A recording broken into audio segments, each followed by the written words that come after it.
The knocking started just after 9:40 p.m., breaking the quiet that had settled over Anna's small house at the edge of town. It was faint at first, a gentle tap against the wooden front door, soft enough to be mistaken for the wind or a stray branch brushing against the porch. But then the knocking grew louder, harder. Someone was outside, demanding attention.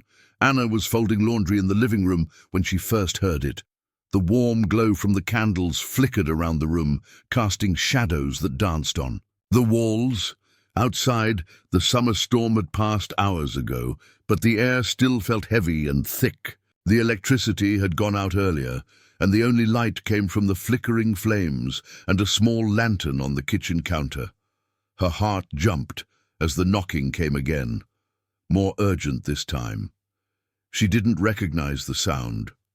No one ever came by this late, not on a quiet Monday night. She glanced at the clock. 9:42 p.m. She wasn't expecting company. Anna carefully set down the freshly folded clothes. Her hands trembled slightly as she took a step toward the window beside. The door. She pulled back the curtain just enough to peek outside, hoping to catch a glimpse of whoever was knocking. Standing on the porch was a man. Tall, broad, his face mostly hidden in shadow beneath the dim porch light. He didn't move, didn't speak. He just stared at the door, waiting. Anna felt a chill run down her spine. Who was he? Why was he here? She wanted to call someone, anyone, but her phone was dead. The battery had run out earlier that evening, and with the power out, there was no way to charge it. No signal, no help. She looked around the room, searching for something to defend herself with. Her eyes landed on the fireplace poker resting near the hearth. It was heavy iron, cold and solid.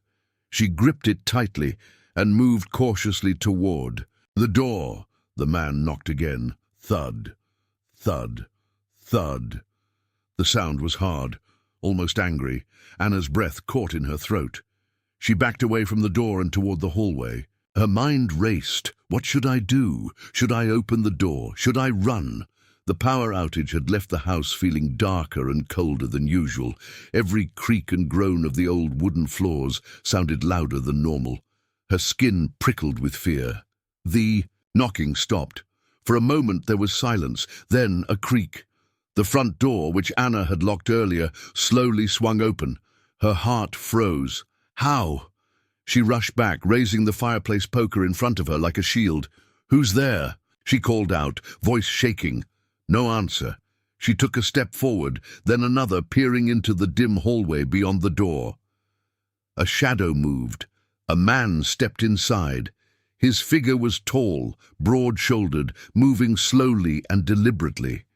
His eyes caught the faint candlelight, revealing sharp features and a calm expression. "I'm not here to hurt you," he said quietly. Anna didn't believe him. She gripped the poker tighter. "What do you want?" He took a step closer. "I'm here for something you found." Anna frowned, confused. "I don't know what you mean."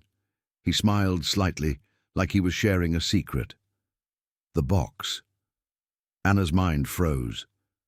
How did he know? Just last week she had discovered a small metal box hidden beneath the loose floorboards in her kitchen.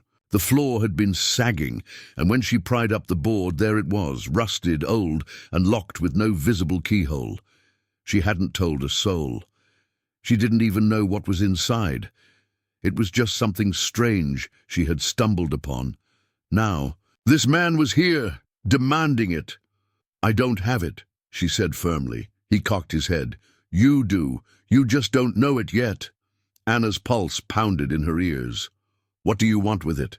she asked, backing toward the kitchen. He stepped into the room, slow and calm, like he had all the time in the world.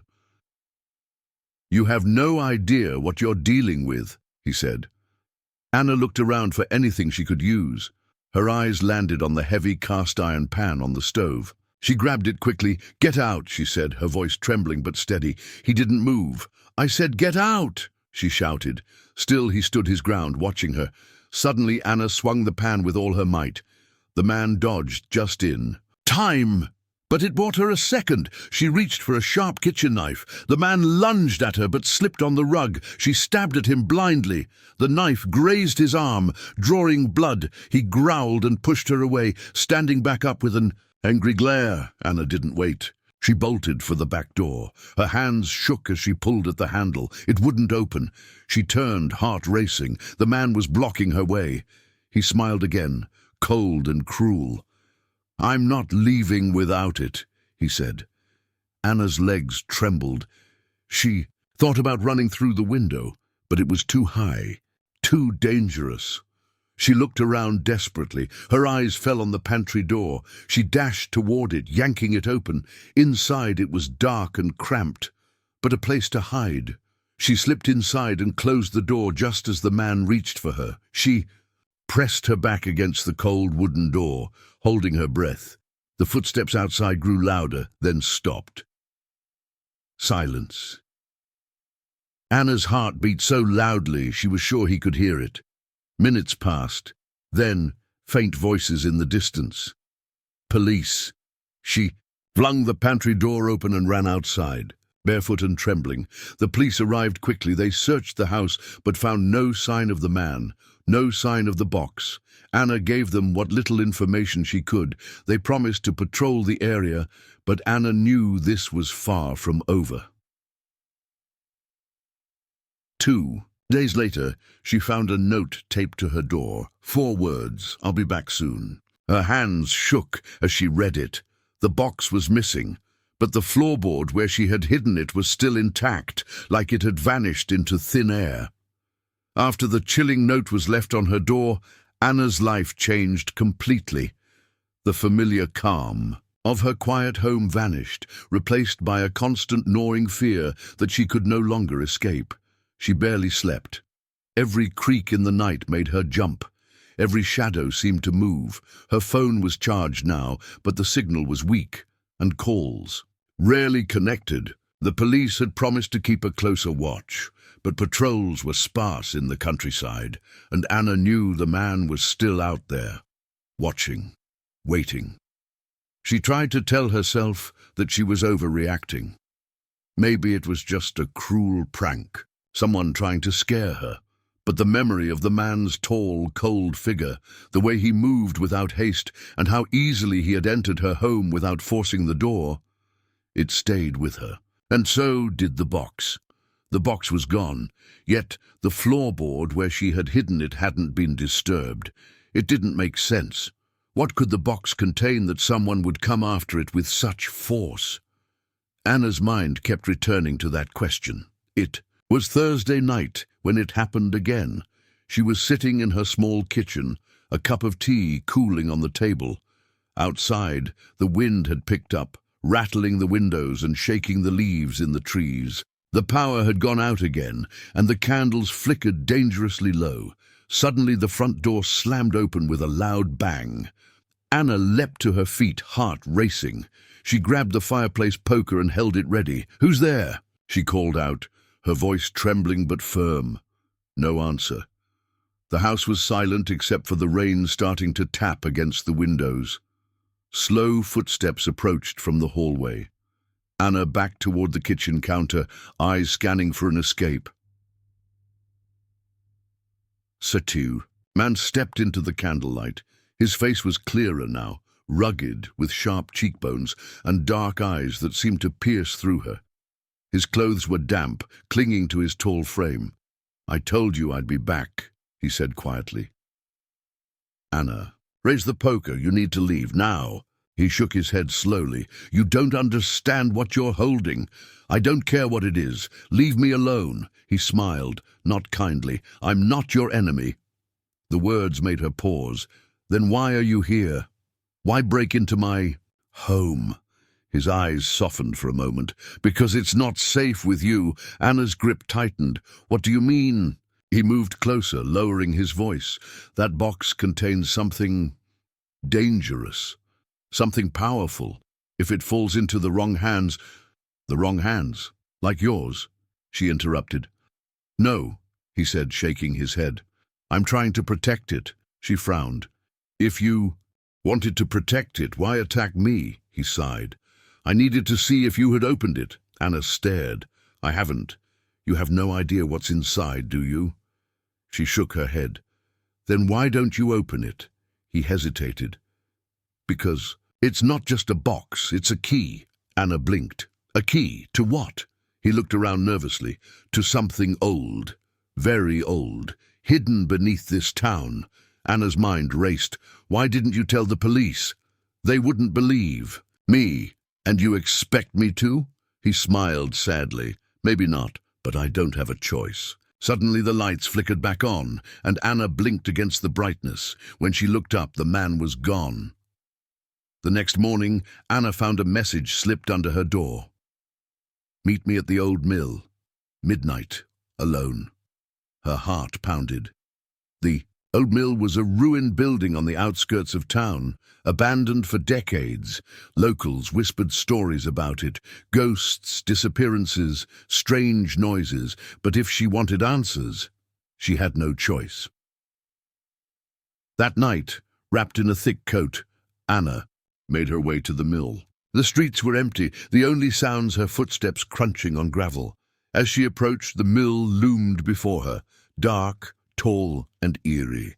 Inside, the air was cold and damp. The wooden beams creaked under the weight of years. She called out softly, "Hello?" A shadow moved. The man stepped from the darkness. "You came." Anna swallowed her fear. "I want to know the truth." He nodded. "This town sits on a secret." He gestured to the floor. "Beneath this building are tunnels, old and hidden. They connect to places you wouldn't believe." Anna's curiosity mixed with dread. What kind of places? He pulled out a dusty map, yellowed with age. This map shows what lies beneath.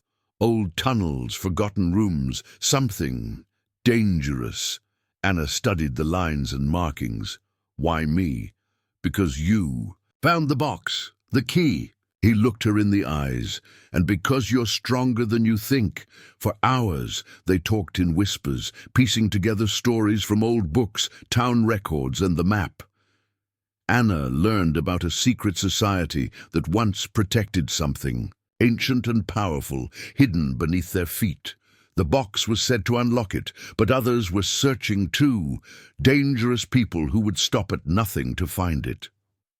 The man, whose name was Marcus, had been hunting them for years. And now, Anna was part of the story. As dawn approached, Marcus stood. "We have to move quickly." Anna nodded. "Where?" "To the tunnels." What happened next changed everything. Together, Anna and Marcus descended into the darkness beneath the town, into cold, twisting tunnels where every step echoed like a warning. The air was thick with dust and secrets, and somewhere below, the truth waited. Anna's heart pounded in her chest as she followed Marcus down the narrow stairs leading to the old tunnels beneath the town. The wooden steps creaked and groaned under their weight, threatening to give way with every careful step. The musty smell of damp earth and decay filled the air, thick and suffocating. She held the flashlight in her trembling hand, the small beam barely cutting through the thick darkness. Behind them, the heavy door closed with a loud bang, sealing them in. "This place has been forgotten for decades," Marcus whispered. "But what's hidden here is very real." Anna swallowed her fear. She wanted answers. She needed to know the truth. As they moved deeper, the walls began to narrow, the ceiling dipping low enough that Anna had to duck several times. The silence was broken only by the soft drip of water echoing somewhere far ahead, and the quiet crunch of their footsteps. "What exactly is this place?" Anna asked, her voice barely above a whisper. "A labyrinth of tunnels," Marcus replied, "built long ago by a secret group dedicated to protecting something powerful." Anna glanced at the old map again. The lines and markings seemed to pulse in the flashlight's glow. "Why all the secrecy? Because what's hidden here could change everything," Marcus said, his voice serious. "And if it falls into the wrong hands, it could destroy everything." Anna thought about the box, the key. It was her discovery, but she didn't understand why it mattered so much. They walked for what felt like hours, twisting and turning, through the maze beneath the earth. At times the tunnel opened into larger chambers filled with old tools, broken machinery, and faded symbols etched into stone walls. Marcus paused at one such chamber, running his fingers over the strange carvings. "These symbols tell a story," he said, "about a power that was locked away to protect the world." Anna leaned closer, trying to decipher the ancient markings. Suddenly, a noise echoed from deeper in the tunnel, a faint scraping sound. They both froze. "Did you hear that?" Anna whispered. Marcus nodded, gripping a metal pipe he had found. "On the ground, stay close," he said. They moved forward carefully. The scraping grew louder, then a voice. "Stop right there!" Anna gasped. From the shadows emerged a group of men. Rough, dangerous-looking, armed with knives and guns. Marcus stepped protectively in front of Anna. "This isn't your fight," one of the men sneered. "It is now," Marcus said coldly. Anna's heart raced as the men advanced. She felt a surge of adrenaline, her mind clearing despite the fear. Suddenly, one of the men lunged at Marcus. Anna reacted without thinking. She raised the metal pipe and swung with all her strength. The man was caught, off guard, staggering backward. More men approached. Anna knew she was outnumbered, but she refused to back down. Her small frame moved with unexpected speed and power. She swung the pipe again, striking another attacker. Marcus took the chance to disarm one of the men and knock him to the ground. Together they fought fiercely, the narrow tunnel echoing with the sounds of struggle. Anna was amazed at her own strength. The fear that had held her hostage was replaced by something fierce and wild. Finally, the attackers fled, retreating into the darkness. Marcus looked at Anna, breathing hard. "You're stronger than I thought," he said, a small smile breaking through. Anna wiped sweat from her brow. "We have to keep moving." They pressed onward. Hours passed as they navigated the tunnels, guided by the map and Marcus's knowledge. Finally, they reached a large iron door, heavy and rusted. "This is it," Marcus said, placing the box, which Anna had secretly kept. With her, into a carved recess in the door. The box clicked. The door creaked open, revealing a hidden chamber. Inside, strange machines hummed softly, covered in dust, but still functioning. At the center was a pedestal with an ancient artifact, glowing faintly, pulsing with light. Anna stepped closer, drawn to the object. Marcus spoke softly. "This is the source of the power. A device created centuries ago to protect the town from dangers we don't yet understand." Anna reached out to touch it. Suddenly the ground trembled, an alarm blared, red lights flashing, the chamber began to flood with water. "We need to get out, now!" Marcus shouted. They ran back through the tunnels, the water rising fast. Anna slipped and fell, scraping her hands and knees. Marcus pulled her up. They reached the stairs as the water closed behind them, breathless, soaked and shaken. They emerged into the fresh night air. The old mill stood silent once again, but the danger wasn't over. The men from the tunnels had followed them. Anna and Marcus were surrounded. "We want the device," the leader said. "Give it to us." Anna looked at Marcus. They couldn't let this fall into the wrong hands. With no other choice, they fought again, fiercely, desperate. Anna's small frame moved like lightning. She dodged, struck, and defended, fueled by a determination she hadn't known she had. Marcus fought alongside her. Together they defeated the attackers. The leader lay unconscious. Silence returned. Anna looked at Marcus, breathing hard. "This is bigger than we thought," she said. Marcus nodded. "And it's far from over." Anna stood in the moonlight, her heart still racing after the last fierce battle beneath the town. The old mill's silhouette loomed behind her, casting long shadows in the quiet night. The cold air stung her wet skin, but she barely noticed. Her mind was spinning, questions, fears, and an unexpected strength she never knew she had. Marcus was beside her, his eyes scanning the darkness. "We can't stay here," he said quietly. "They'll come back, and next time they'll bring more." Anna nodded. "Then what do we do? Who do we trust?" Marcus's jaw tightened. "I've been protecting this secret for years, but now you're part of it too. We have to stop this before it's too late." She looked at him, seeing not just a stranger, but an ally, someone who had shared the terrifying journey into the unknown. Despite everything, she felt a strange sense of hope. The days that followed were a blur. Anna and Marcus worked together, piecing together the history behind the artifact and the secret tunnels. They visited old libraries, dug through dusty archives, and interviewed the town's oldest residents. Slowly, the mystery unraveled. The artifact was no ordinary relic.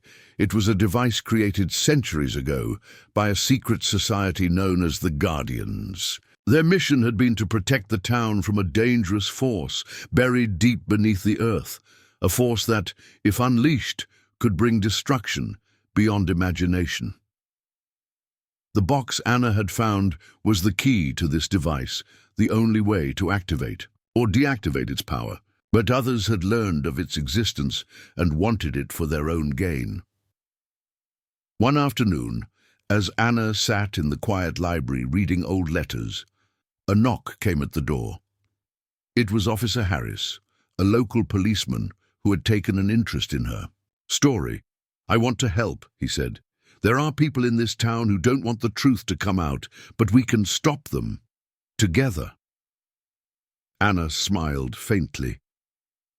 After all she had been through, the thought of help felt like a gift.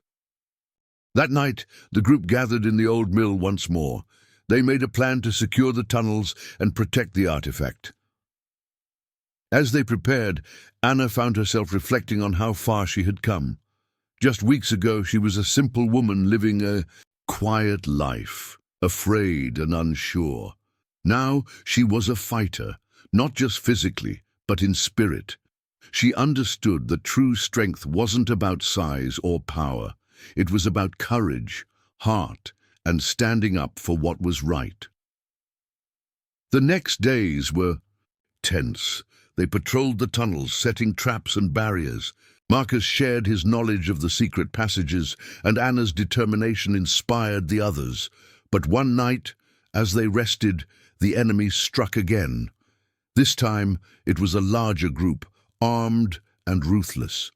The fight was fierce, but this time, Anna was ready. She moved with skill and confidence, protecting her friends and the secret they guarded. When the battle ended, the attackers were captured or driven off. The town was safe, for now. In the quiet aftermath, Anna and Marcus stood outside the mill watching the sunrise. "I never imagined any of this," Anna said softly. "How did you find me?" Marcus smiled. "You were always stronger than you knew. The moment you found that box, your life changed. You had no idea, but you were meant for this." Anna looked out at the horizon, feeling a deep sense of peace. The artifact was finally secured, its power contained. The tunnels were sealed, hidden from those who would misuse them.